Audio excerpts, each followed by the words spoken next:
Good morning.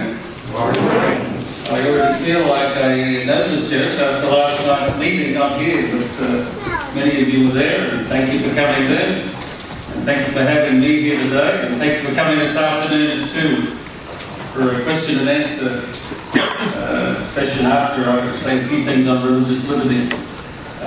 It's my privilege to edit Liberty magazine and to work at our religious liberty department for our division that's at the General Conference in Silver Spring. And it's also my privilege to travel around talking about religious liberty. Pretty easy when you believe it.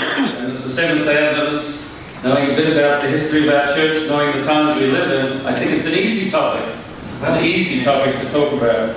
But I've got to admit, in the side room I was sent off on a tangent by Celeste talking about Nepal. And that's something that I'm sure is on your minds lately, hearing about the horrific earthquake in that part of the world. But to me, it resonates. That's why in the invocation I mentioned the mountains.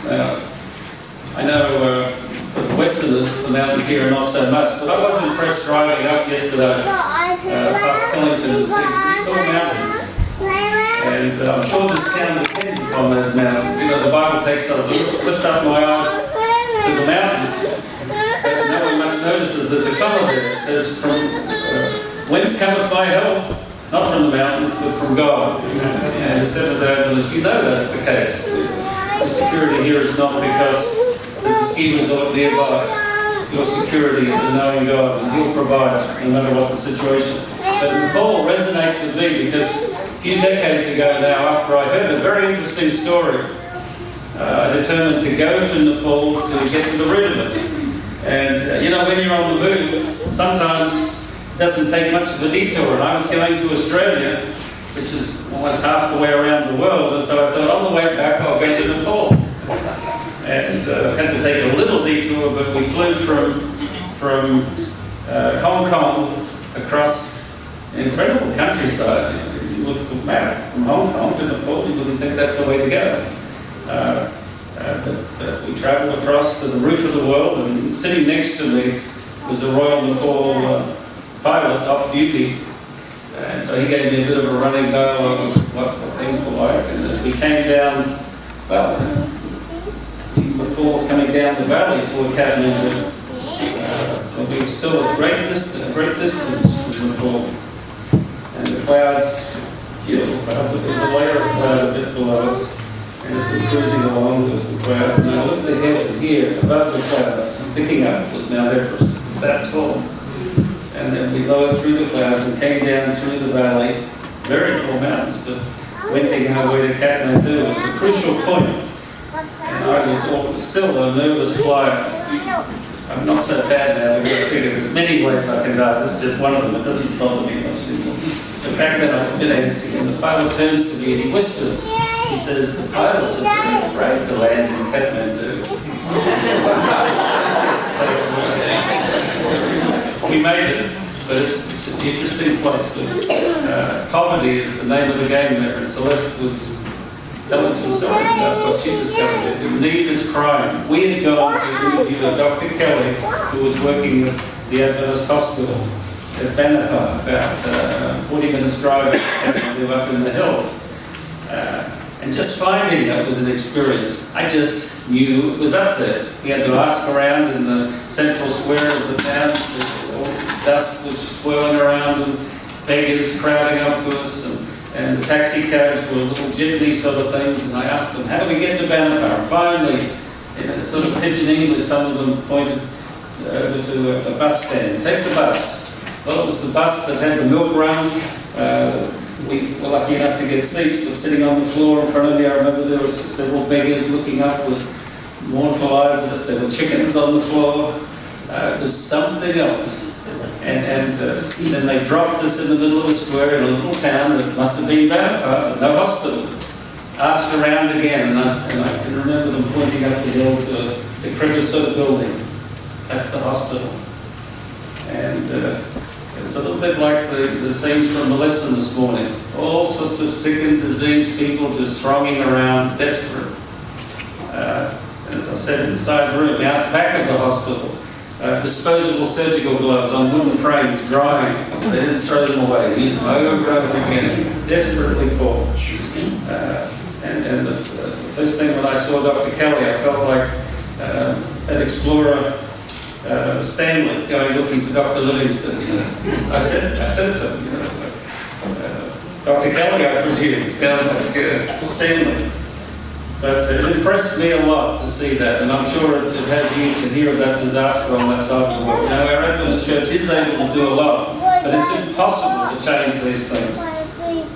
While we're called to do good deeds, we have to realise that our hope is on the other side of this world, that we can't fix it all up now, and that the greatest charity we can do for these people is to give them a knowledge of God. If their illnesses are fixed and their pocketbook is filled a little bit, and they still have no God, they're not much better off. But it does impress you.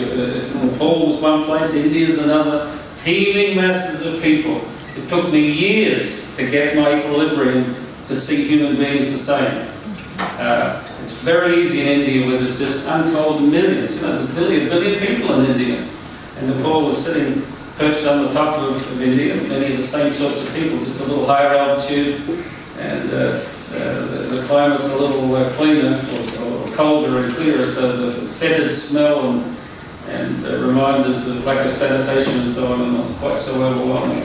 But masses and masses of people not knowing God. It's phenomenal. Phenomenal. I've thought of this earthquake lately because there's a great need there. 2 or 3 years ago there was an earthquake in Haiti that our church did well to help too. But something interesting happened for religious liberty there. Our church decided to let ADRA have an offering right at the time of the earthquake, which happened to be in the middle of the Liberty campaign. And I couldn't begrudge them per se, but it had the net effect that year of our offering, and our support for liberty was down about 20%. And it really focused my mind on what's going on here. We're called to do an incredible work, but how do we sort of make narrow choices between helping someone who's suffering from a disaster, in this case, Haiti, and now this year, Nepal, or do we deal with the esoteric, philosophical, grander themes of life, if you like, religious liberty in this case? And it shouldn't be an either-or, but it really, ironically, brought it home to me when our church, unthinkingly, pulled the plug on religious liberty that year. I don't see it happening this year.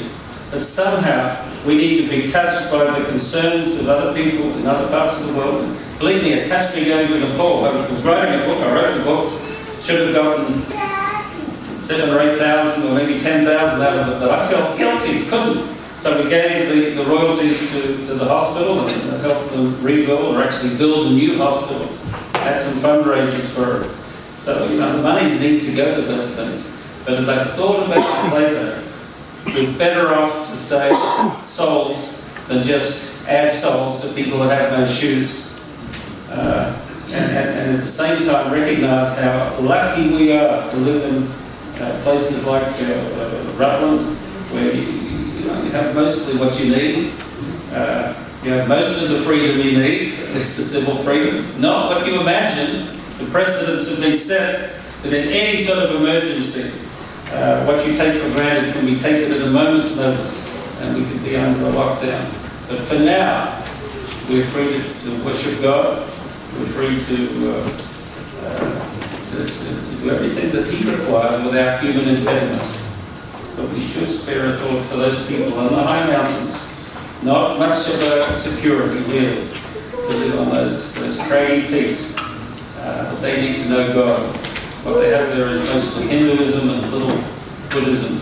And I remember one day when we were there going through Bhaktiyar, the ancient capital of the kings, just out from Kathmandu. On TV you probably saw how it's turned into dust. 500-600-year-old World Heritage Site, literally collapsed. And we were going through there and I overheard 2 Indians. They were quite well-off Indians that were on a tour group, and they were coming through a little gate. And one said to the other, they were friends, they were traveling together, and he says, I go through before you because you are a lower caste person than me. Incredible. But what does it say in the Bible? In Christ there is no East nor West, Jew nor Gentile, male nor female. I do hope you remember religious liberty this year. We're at the end of the campaign, and there's no evidence that, like several years ago, when Haiti took the head of steam off, our funds are going to be particularly short. But there's a huge work to do. A huge work to do. We print 165 to 185,000 each issue, which at the moment means that liberty is equal to Signs of the Times and Message magazine put together. Most people don't think about it, but it makes it the largest distribution missionary magazine in North America. Because those ones we distribute, I said this last night, only about 10,000 go to Adventist. So it's overwhelmingly the non-Adventists and people that wouldn't normally even get Signs or Message. But I remember, I know that there are 300,000 lawyers in the US. They're not even covering more than a symbolic few of those. There's a huge work to do to spread, as Paul said, I mentioned last night, the gospel of liberty. It is the gospel. It is the gospel.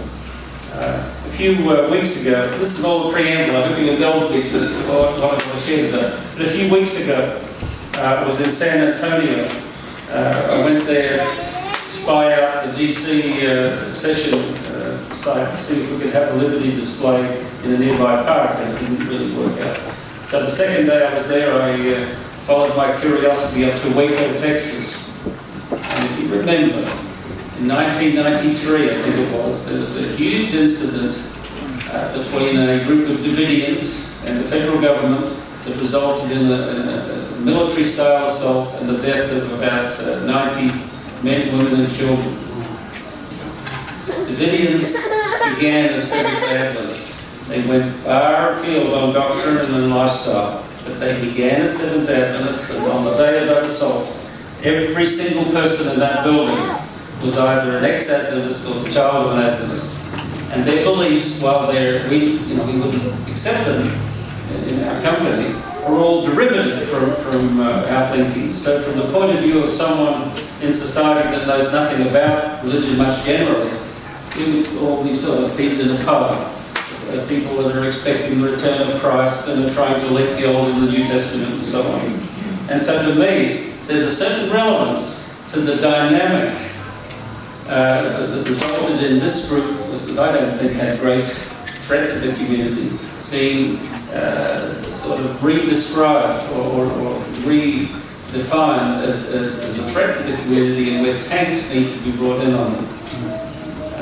And yet at the same time, they themselves had such a persecution complex that sort of was a self-fulfilling prophecy for them. When everything happened and they looked out and saw the guns arrayed against them, this is the end of times. This is what they'd expected. This was the time of trouble. And so when the battle lines were drawn, they almost reflexly dug in and made the situation worse. So I studied them quite a bit, and it was interesting to go up there and to look over the property again. It was the second time for me to see the empty hole in the ground where the building once was, and that's just a dugout basement filled with water. To see the crushed escape tunnels that they'd dug that were crushed by the tanks on purpose to stop them getting out. Interesting. And I thought, what lessons can that have for Seventh Adventists? And just a few days ago, I put together a video that I'm planning on sending out to every church. I guess this is big tape, so to see this out. I haven't run it through the system, but we've done it before. I've done it before.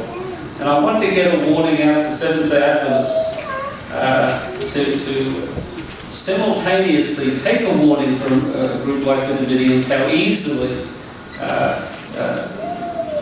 persecution descended upon them because of some of their differences. And yet at the same time, we are in the end time. And in that same message, I'm pointing out that this September, the Pope of Rome is addressing a joint session of Congress.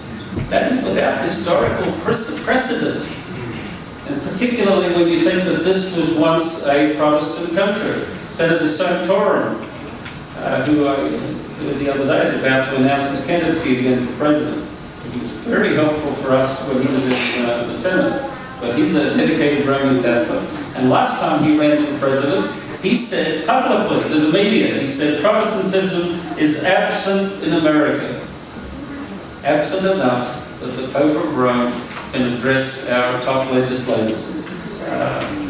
And what will he talk about? On the video, I say I don't have to be a prophet to guess at what he'll say, because the day before he appears in Washington, he'll be in Philadelphia at the World, I forget the exact title, but the World Conference of the Family, pumping up the idea all around the world of a family day of rest, which happens to be Sunday. I am positive he'll talk about it the day before, and it's extremely likely he will float the idea to the US Congress. So pay attention and see it for what it is. It's a harbinger of things to come. And yet, don't slip into the Davidian idea of, well, what was me, they're all against us. They're not against you. There's no confederacy against Seventh-day Adventists at the moment. Our problem is nobody knows us. Right? When they know us, they may well be. Because what we believe in is not antagonistically applied to the state and what stands for, but philosophically it's the exact opposite. Ellen White says that when the conflict does come, we'll be told, why are you little people opposing the Sunday law and this religious prescription? This is the temporal millennium. In other words, things are just getting great. And you're the fly in the ointment. You're destroying what we're planning for. And that's when we'll be called troublers in Israel. But at the moment, we're not known. When the Davidian thing began, they were not known either. It was really, once the issue came to a head, their response was not good. Their response was to define themselves as sort of quacks and quirky people and apart from the community. And certain prejudices in the community kicked in and ultimately very violent. We're not violent. We have no reason to be seen as troubled by the community. But what we should do is give them a reason to think that we stand for ultimate freedom, above all the rules and regulations, even if someone said facetiously.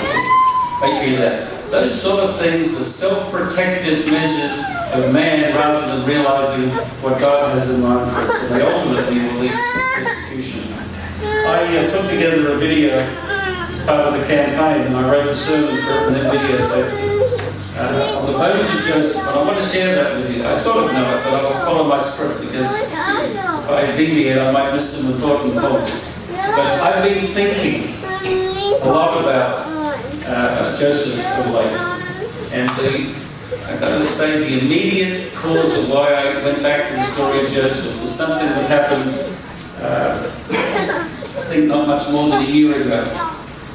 Some Adventists seemed aware of it, but for reasons that I cannot fathom, our Adventist Review, which should be sharing current events with members, actually refused to even run an article, mine or anyone else's, on this incident. Because it happened on television in broad view of the whole world, but especially in the US viewing community. Kenneth Copeland, a television evangelist, was running a leadership conference. Some of you know about this, right? Yeah. Running a leadership conference, and then he had a special guest speaker who they did not tell you actually had once been an employee of his, and at the time of the broadcast was holding an ordinary, they call it, position in Rome. An Episcopal priest named Tony Palmer, who you may or may not know, after that broadcast a few weeks later was killed in a motorcycle accident. But he stood up there in the middle of this leadership conference and started lecturing the attendees that while they saw themselves as Protestants and separate from Rome, he said, the Reformation's over. And he reminded them of what they, and probably you don't know very well, that nearly 20 years ago now, the World Lutheran Federation, after a long dialogue with the Roman Catholic Church, struck an agreement saying that Luther's differences with Rome were just a misunderstanding, and that now it's all solved and it's over. And they nailed that agreement to the door of a Roman basilica. So the Roman Catholic Church understood the significance of it. And Palmer said, the Reformation is over. You're all Catholics now. And then he went further, and Adventist ears should have pricked up like crazy. He started talking about the Elijah message, that we need to unite and spread the Elijah message in proclaiming the coming day of the Lord. And then after that, when he softened them up, he said, I've got someone that, you should hear from. He connected his iPhone. We're really in the tech age, because he linked his iPhone to the big screen there. And here is Pope Francis in his private quarters, dressed pretty much in daily clothes and speaking in English, not very well, but then he converted to Italian after a while. And he says, I'm appealing to you as a brother. This is just a personal appeal. Come back. And then he dropped the clangor of Joseph, or from that story. He says, come back, let's get together, he says. Remember, he says, Joseph's brothers came to Egypt looking for food, and instead they found their brother in reconciliation.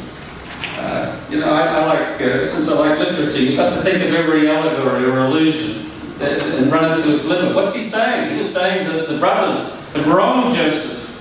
Protestants of the brothers, you wronged the mother church, but still, just like Joseph, we'll accept you back. Very interesting dynamic. And I can tell you from watching what's happening, this was not the only story, but you couldn't get a more concentrated morality play, if you like, to sort of show in one little episode all that's going on. Yeah. It's basically all over but the shouting. The deadly wound, to use the term that Adventist once used a lot, is well and truly healed.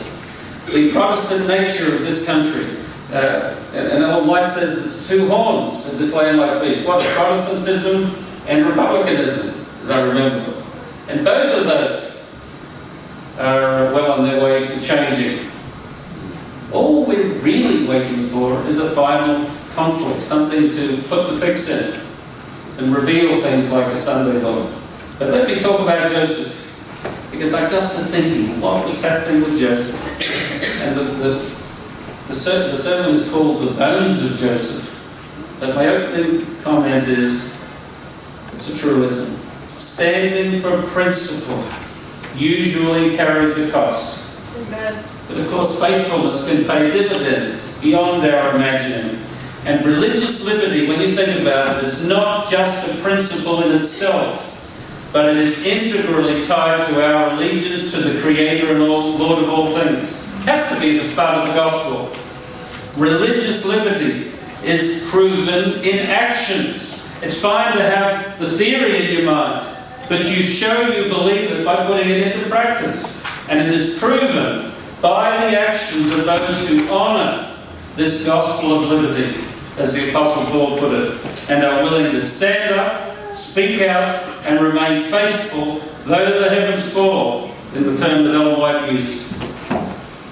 If you've seen our campaign material, you'll know the story, but I'll repeat it. Seventh-day Adventist Kim Kreider, who we featured in our video, is a young woman with a bright, confident manner. She has an 8-year-old son, so she's a young mother, and she's a professional woman who's had prior experience with the Peace Corps. And as the story unfolded, she applied for a position at the University of Tennessee with their Students Abroad program. And it seemed a perfect fit. She was employed and accepted and quickly employed. Seemed like an answer to her prayer. Then just 1 week later, she was told she had to carry a cell phone and be available to respond on weekends. It hadn't been mentioned before, and it created an immediate conflict for Kim with her deeply held convictions on honouring God's Sabbath. It's possible some Seventh-day Adventists would have figured, well, it's like a cow in the well and so on. That might have been a bad attitude, but people follow their own consciences. For her, this was unacceptable. In fact, it might have been easily accommodated by her employers, but they didn't want to. Fellow employees offered to fill in for her, but that wasn't allowed. And in short order, Kim was fired.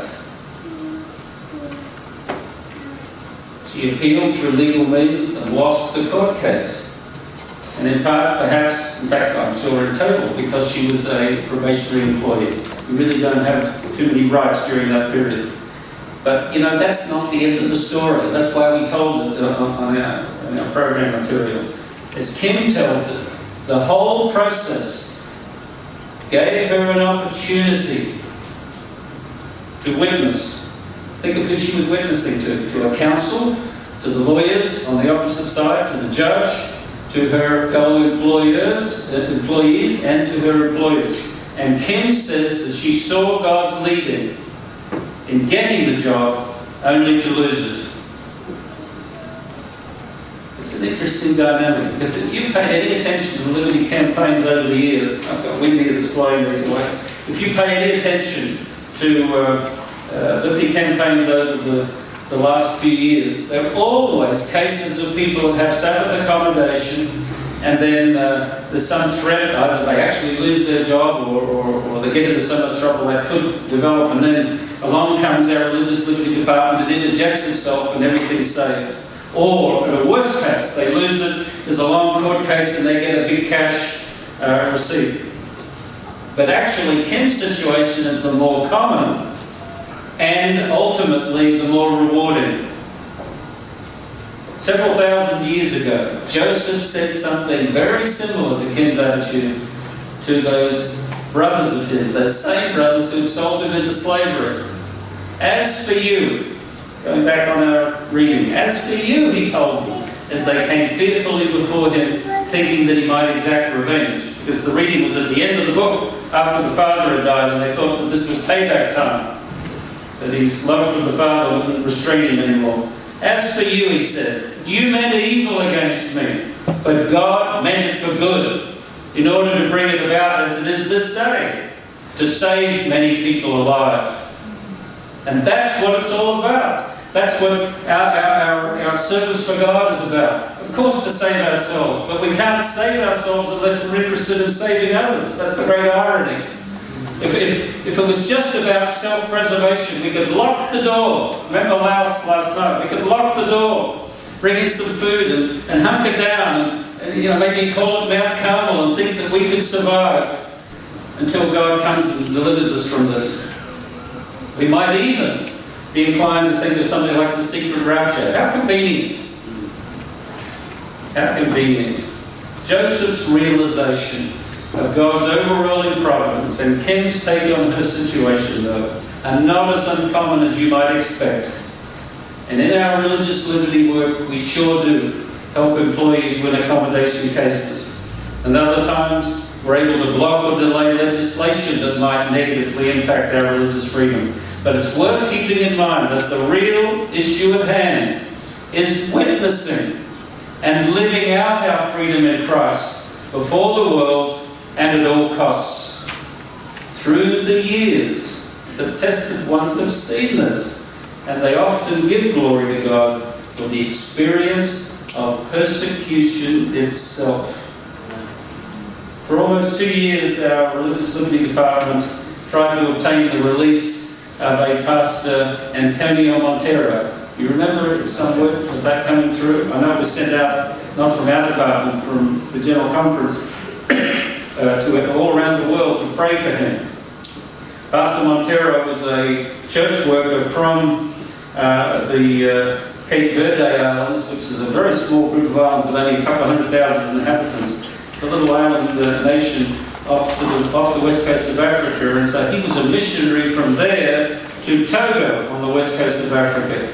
A country, again, pretty small, with 6 million people. Only 25% Christian, 25% Muslim, and the rest animist. And he was imprisoned and charged with committing a heinous crime of mass murder. About 9 young women were killed and their blood drained and used in some sort of ceremonies. He was charged with this. Amazing. As a Seventh-day Adventist minister, and moreover, not a citizen of that country where there are indeed practices like that. So, sociologically, he couldn't even have been expected to think that way. It was a bizarre charge, and it soon translated into equally bizarre coverage of Adventist belief and practice in Togo.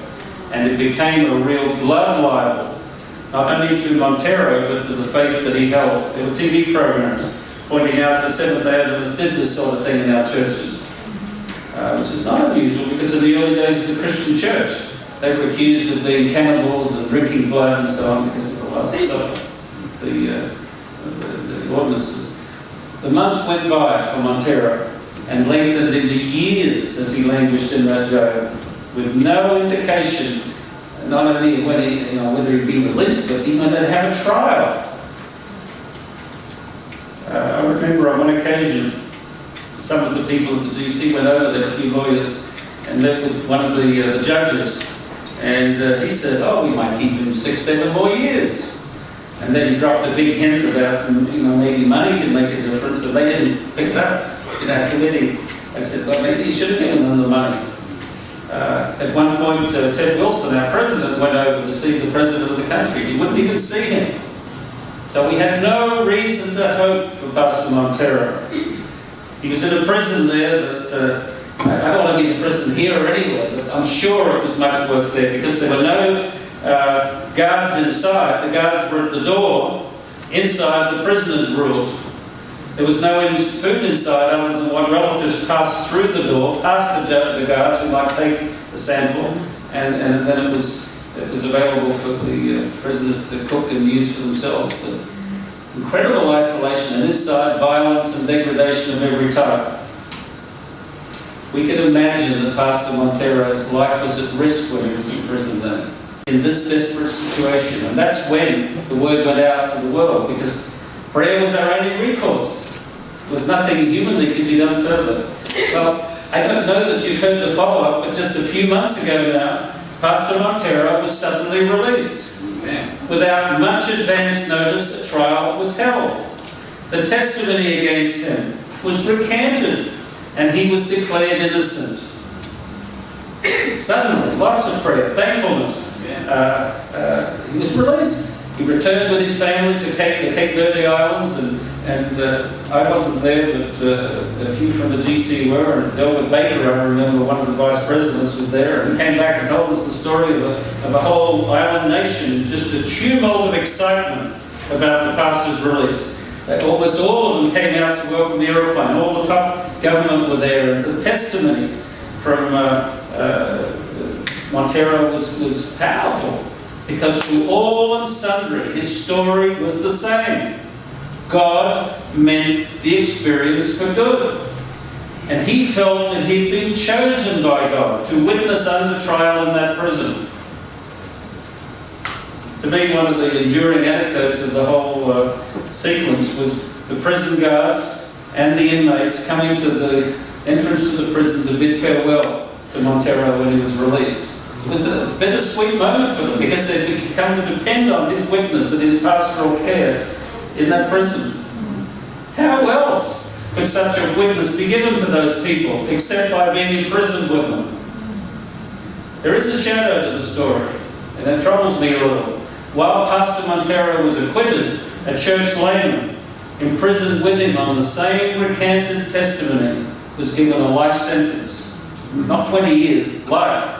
And it remains to be seen how God will reveal for him. I don't know.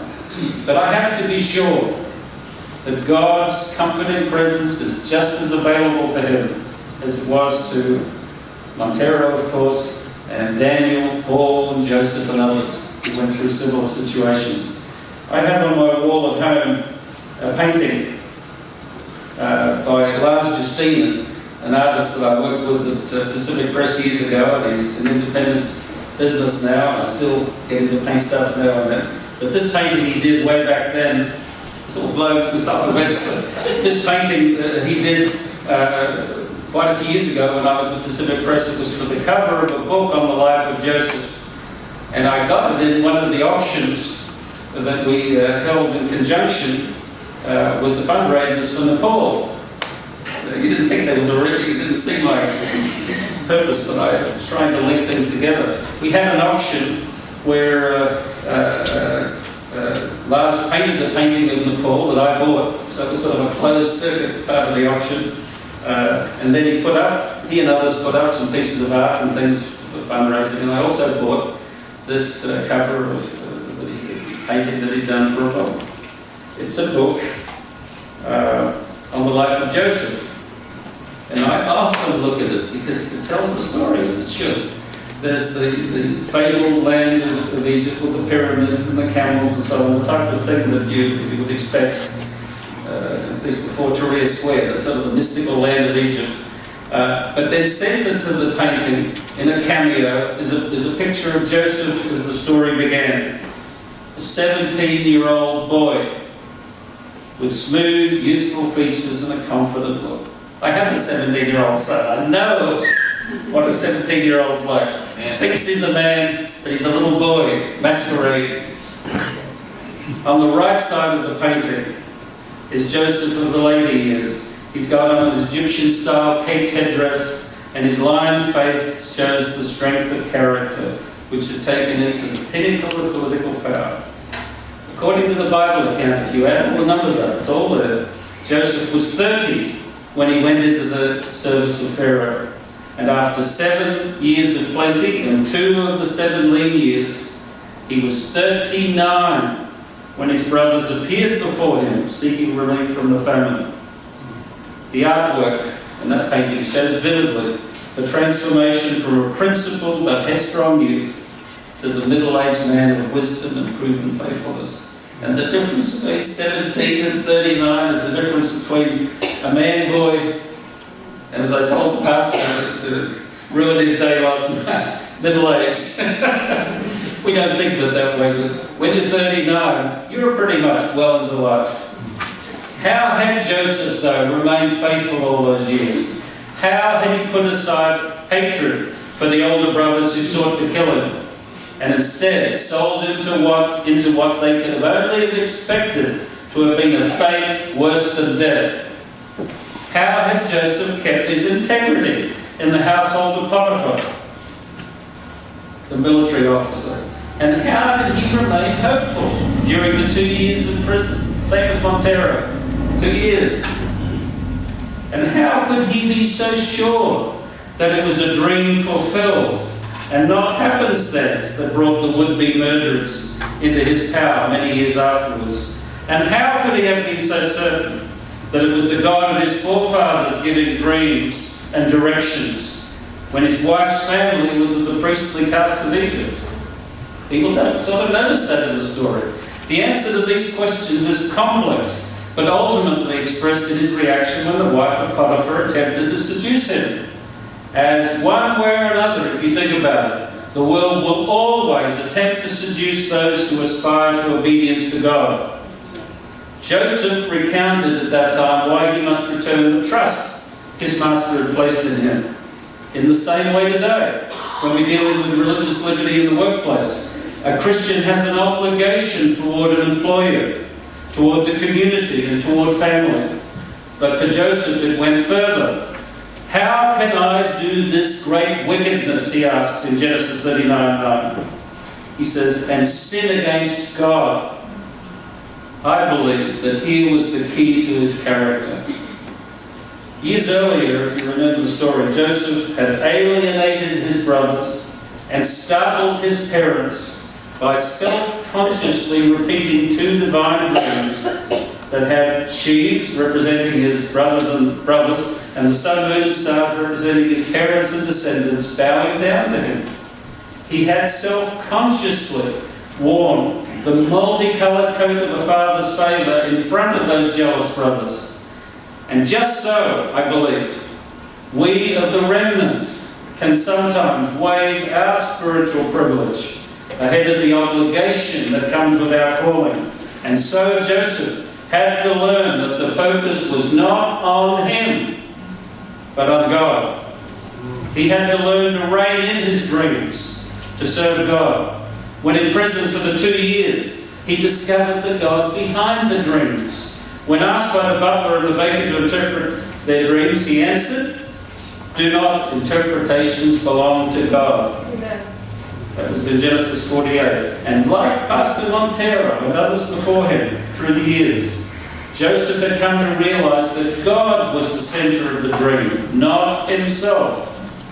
This realization is revealed 9 years later, when those guilty brothers bowed before him in a tableau that had to evoke that original dream for Joseph.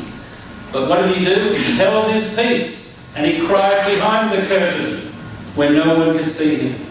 For by that time, Joseph sensed that he was the part of a bigger story of working out God's plan and purposes to save a whole people. I see this holy boldness and diminished ego on display when Joseph is summoned before the Pharaoh to answer the Pharaoh's dreams. Remember, of the fat cows and the lean cows and the fat corn and the lean corn.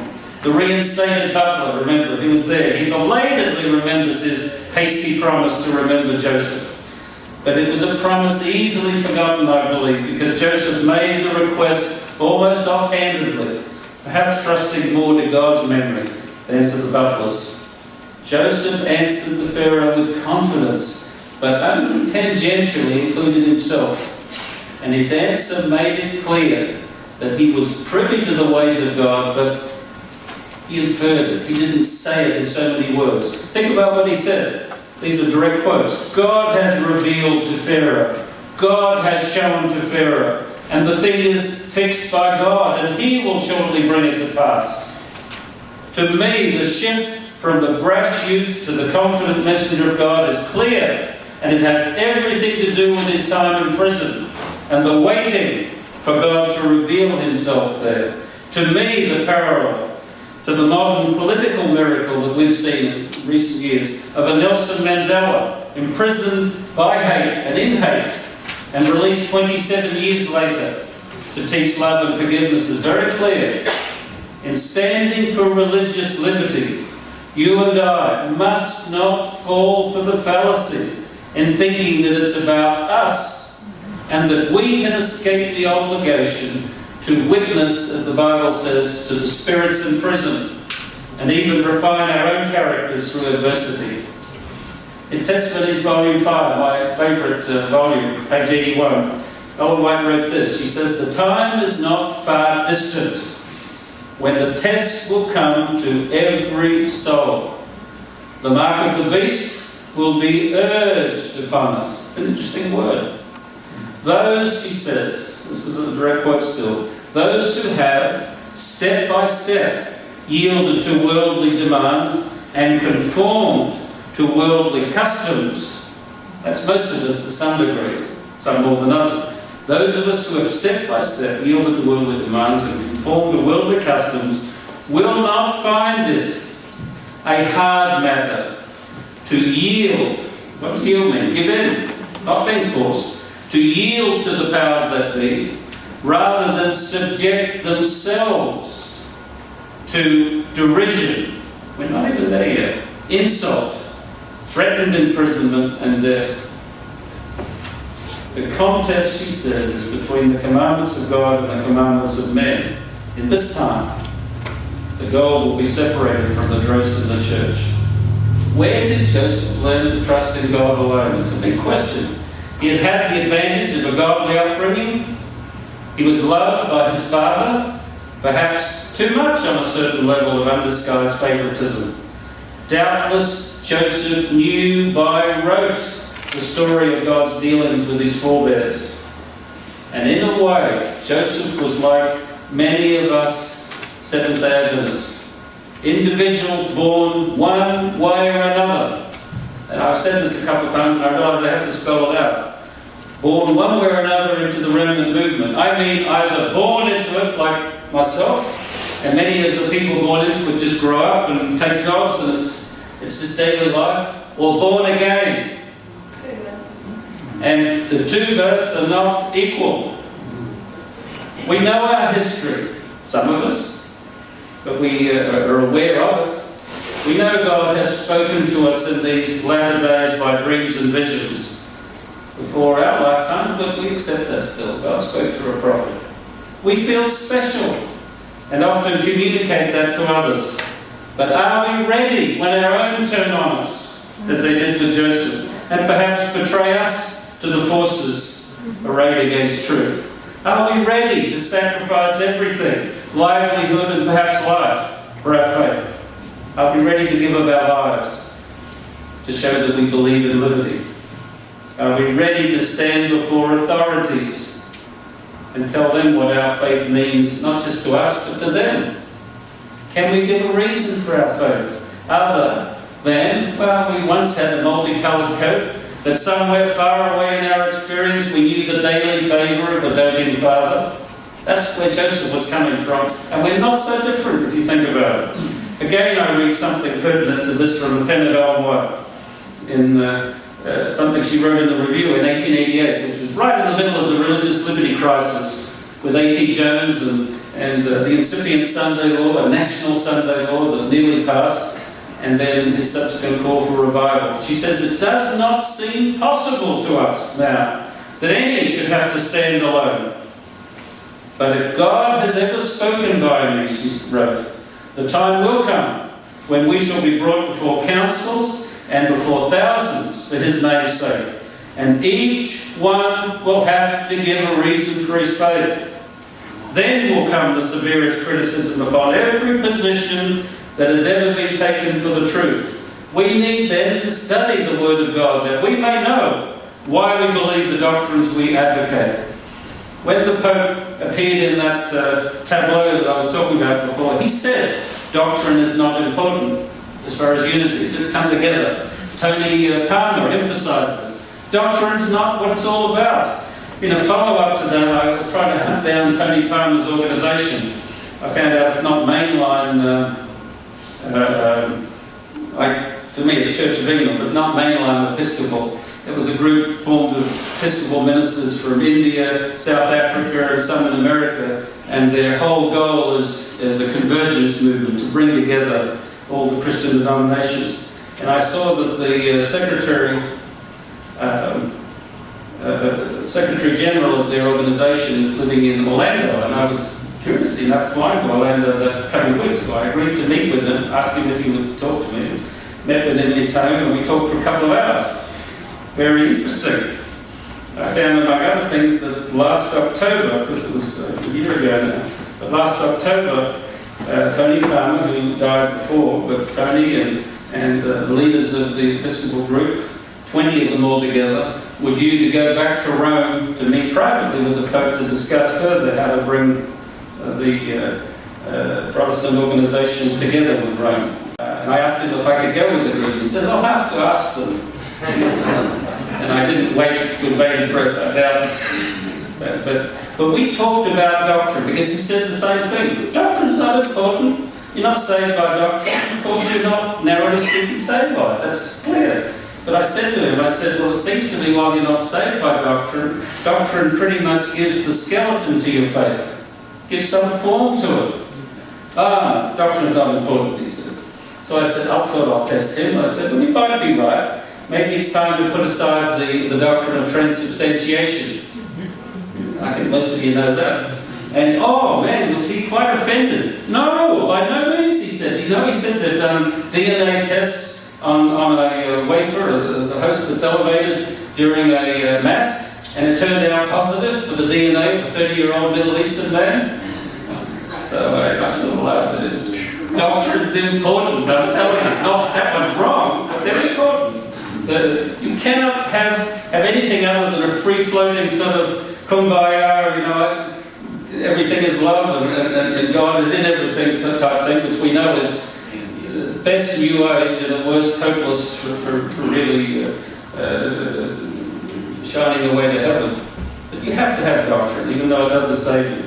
So where did Joseph learn his faith? It's a question. Was it in those last desperate moments in the pit before he was sold to the traders who were descended from the estranged Ishmael? Read the Quran, and it was Isaac that stole things, and it was the illegitimate son of Ishmael. But in the Bible, Ishmael was ejected because things had gone wrong. Here, his descendants took Joseph as a slave. Probably not that moment. But Joseph clearly made a resolution upon entering his captivity that he would remain true. Before the conflict, he just decided, no matter what happens, I am faithful. His years in prison confirmed that choice of faithfulness. He was the model prisoner who ministered to the needs of fellow prisoners. And in those years, I believe, he changed from brash to confident in the Lord. There's a difference.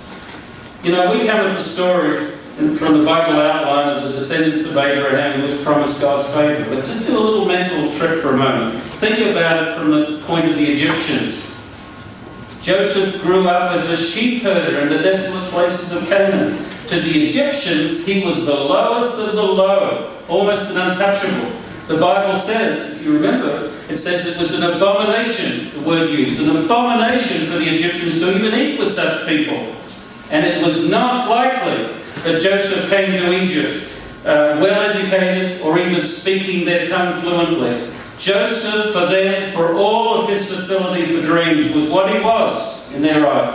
A convicted attacker of his master's wife, which was a moral offence, but more seriously, the way that those cultures work, and many that still exist in other countries, he was a usurper of place and an attacker of the social order.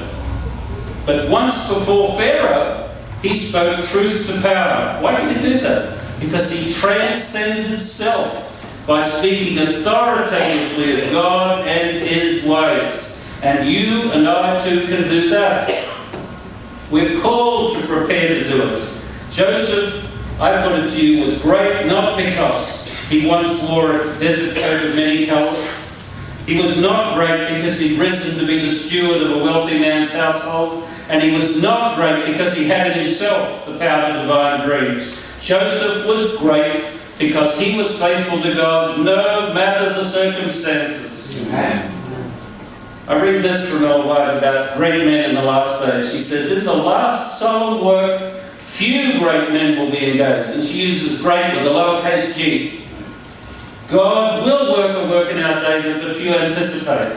He will raise up and exalt among us those who are taught rather by the unction of His Spirit than by the outward training of scientific institutions. And then she gives a disclaimer. Those facilities are not to be despised or condemned. They're ordained of God. But they can furnish only the exterior qualifications.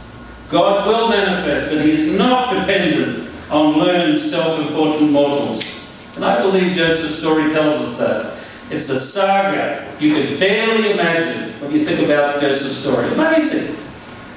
Second ruler in the kingdom after Pharaoh. This was the superpower of the age. And he'd risen to be second in command of Pharaoh. But if you think about it, other than his feigned haughtiness to test those broken brothers, Joseph didn't focus on the prerogatives of power. And he was not full of himself. He implored as a supplicant to the Pharaoh to let him go meet his aged father and then later to go to Canaan to bury the patriarch at Machpelah. The image of Joseph in those later years is one of kindness and solicitude to his family and to others. The young man is gone.